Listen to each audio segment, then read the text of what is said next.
Hello sa mga nakakshi and of course sa mga kapuso from all around the globe nakatutok via live stream. I am your pambansang Mima, Sasa Girl. Grabe naman yung intro na yun, matindi. Oo, Diba? Diba?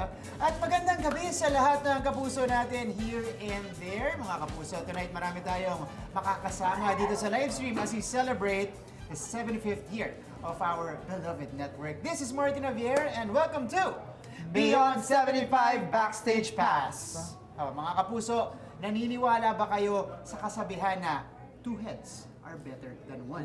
Oo, di ba? Dahil kung oo, saktong-sakto dahil yan yung gusto nating iparating. Naniniwala ko doon. Naniniwala ka? Naniniwala Okay. ako doon. Kasi yun yung gusto nating iparating na mensahe ngayong gabi, Sasa. Okay, as we celebrate the 75th anniversary of GMA, we would like to share the importance of collab. Wow! Alam ko alam mo yan, yan. alam ko yan. Correct, diba? Madalas ako nagaganyan. Makulab si Sasa. Yun yung pag-uusapan natin dito. Kaya naman, maraming performances o maraming collab performances ang inihanda ng mga nagniningning ng mga kapuso stars natin tonight. And speaking of stars, oh my God, mga kapuso, tonight, sasamahan tayo ng isa sa mga pinakamakinang na kapuso star. Unang-una na dyan, we have Here's Alive. Oh my God, ang star of the new gen. Let's welcome So, welcome. Jillian Ward. Hi! Hello po. Napakaganda! Good Napaka-face card. Thank you po. Good evening. Grabe naman. Andito pa lang isa. Hat Maria Clara. I love it! Maria Clarang Geng-Geng, di ba? At nandito rin si Sasa Girl, oh, yung blush niya, Sasa Girl for today. Yeah, ganun. Sasa Girl Idol yung kita blush po niya. eh. Correct. Guys, wait lang ha. Gusto ko na sabihin po, ang bango pala ni Sasa Girl in person. Kaya nga eh. Akala ko kasi totoo yung branding mo na amoy crackers daw siya. Pero hindi pala. Nasagot Mabango niya yung pala fake siya. news. Matindi, Oh my ah. God. Mabango siya in person. Ang ganda ng entrada ni Jillian. Yun talaga yung Mas entrance mado niya. bibig nito na in fairness. Nakakaloka. Nakashiko nga talaga to, in fairness. Teka, may sinabi sa amin si Sasa kanina na parang type mo talaga yung red na outfit. Oo. Anong favorite mo? Yung Is kulay. it? Red ba yung favorite mo? Kasi ang ganda mo talaga sa red. Talaga po, Totoong salamat. buhay lang. Eh, kasi na-inspire po ako sa blush on mo pag Wow. nagtitiktok ka.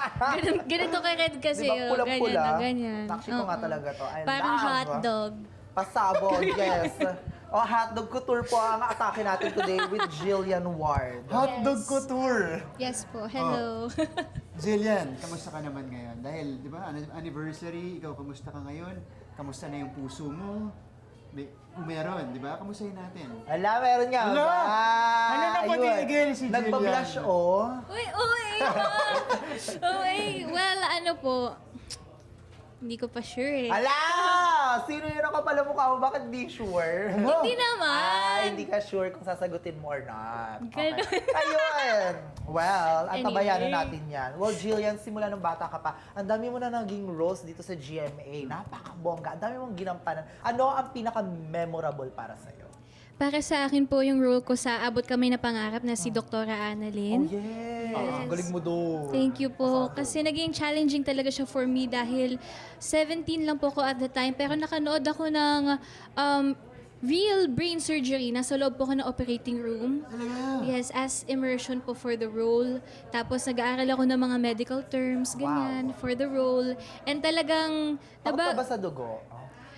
akala ko nung una takot po, pero nung nanonood na ako, parang kinakaya ko naman. So, ayun, ever since din po noon, ever since nagawa ko yung role na yun, sobra rin kasi talagang tumaas lalo yung respeto ko sa mga doctors, sa mga nasa medical field. So, Ganyan ang artist. Talagang Correct, ini-immerse nila yung sarili nila. kaya naging special po talaga So, siya for ibig mo me. sabihin para ka nag-pre-med Correct. nung abot Grabe na kamay. yung pre-med. Pero Crash ayun, course. parang nakita ko yung mundo po nila. Kasi meron din kami mga doctors on set at the time na nakakausap ko, nag-share ng experiences nila. So, ayun. Wow. Teka, ilang years ulit tumakbo yung abot kamay? Parang almost 2 years and a half. Wow. Iba yun, ah. Congratulations. Ganun po. Oo. Trending na trending kasi yan. Extend, pinahaba kasi napakaganda nung kwento. So, Pagod ka ba? Sa totoo lang, napagod po ko after noon. Pero ayun nga, dahil mas nananaig kasi yung gusto ko talagang mag-work. Gusto kong may mga kasama ko parate, yung mga co-stars ko, yung sa production team. So, kahit pagod, hindi ko siya sobrang nararamdaman po. Wow. So ikaw ba yung ayaw mo talagang nababakante? Ay, ayoko. May next agad. Opo, feeling ko parang mas sobrang nalulungkot yung katawan ko pag hindi ako nag-work, pag nasa bahay lang ako. Ganun. Kasi para sa Mamasukan akin... ka nga sa amin. Sige, gawa tayong content mo. Ay! Okay, good. Go, laban sige, dyan, go. soon. Perfect. Ang ganda naman ng ayun. i-hire mo. Diba? Maganda yun. Kapag hindi natuloy po talaga yun, ibablock kita sa TikTok.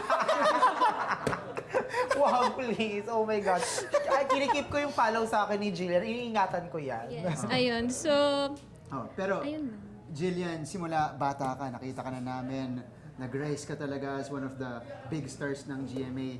Para sa'yo, gano'ng kahalaga na nandito ka sa 75th anniversary? Yung unang anniversary po ng GMA na nandun ako, 60th anniversary po nila, tapos 75th na ngayon. So special siya sa akin kasi 15th anniversary ko rin po this year sa showbiz industry. Wow. Kaya extra special siya for me. Teka, ilang taon ka nun, nung 60th anniversary? 5 years old. 5 years old. Yes. Oh my God. Galing. 20 po ako Doon ko ngayon. nagsisimula siya dati sa True This Lee. Correct, Diba? correct, correct. Sobrang ang galing na itong batang to, child star, talented, nakakabongga, manang-mana nga sa akin. Pati yung mukha o tinan mo hindi nagkakalayo. Agree ka ba na parang pag nagtitinginan kayo, parang ka nananalamin? Sila po mag-comment. Oh. Subukan ninyo ako mag- Kayo bahala. We're hot, we're cloud, ala coaching megano, ni na mekano. May background Kaya music ganun. pa. I love it! Pero syempre, Jillian, bago ka namin pakawalan, invite mo muna man ang mga viewers natin sa mga upcoming shows mo. Ayan, so sana abangan po ninyo ang show na gagawin ko soon. Gagawin ko po this July. And abangan nyo rin po ang movie ko soon. Yes, so di ko pa po sure kailan ipapalabas yon. Pero ito po ang Gabi ng Lagim with KMJS. Ginawa po siyang movie. So sana abangan po nila yan. Horror. ang bongga. Horror, yes. Scream queen ka na. Yes, or baka ako yung nananakot. Di Ay! natin alam, Teka lang. abangan. Huwag muna natin sila spoil, naka-NDA ka. Naku, kaabang-abang yan. So abangan niyo po yan, Gabi ng Lagim. Okay, the movie. Movie. Oh, so, Jillian Ward, maraming salamat. Thank you so much for dropping by. Thank you Thank you. so much. Thank you sa inyong Ang dalawa. ganda mo na, actually, Ang ganda talaga. mo din pa. Ang ganda pala ni Sasa Girl in person. Ang dami niyang fake news talaga na nalalaman sa akin. Nung una, maasim. Ngayon, ang ganda daw. Ano ba yan? Oo, at saka, ayun, Ang dami mabango niya siya. Sige, sige, sige. sinungalingan sa batang to. At saka, in fairness, in person, yung, sorry ma, mas cute pala in person yung ipin ni... Sige, ang cute, sige. ang cute ni Kunin niyo Mama na to. Sasa. Marami I pang love schedule her. na nakabook sa kanya. I love her. Alam mo, nakakatawa I love kasi her. Ang cute niya. kanina pa niya nasa isip yon. Ngayon niya sinabi talaga sa Kaya huli. nga, yung Oo. intrusive thoughts niya lumabas. Gusto mo mag... didentista tayo, papagaya yung ngipin mo. Gusto May mo mga ba? schedule pa po ata ko. Eh. Okay. Sige po. Lagyan mo ng oras. Jillian, Thank you, Thank you so much, Jillian. I love you. Love you. Mwah. Love you guys. See you po.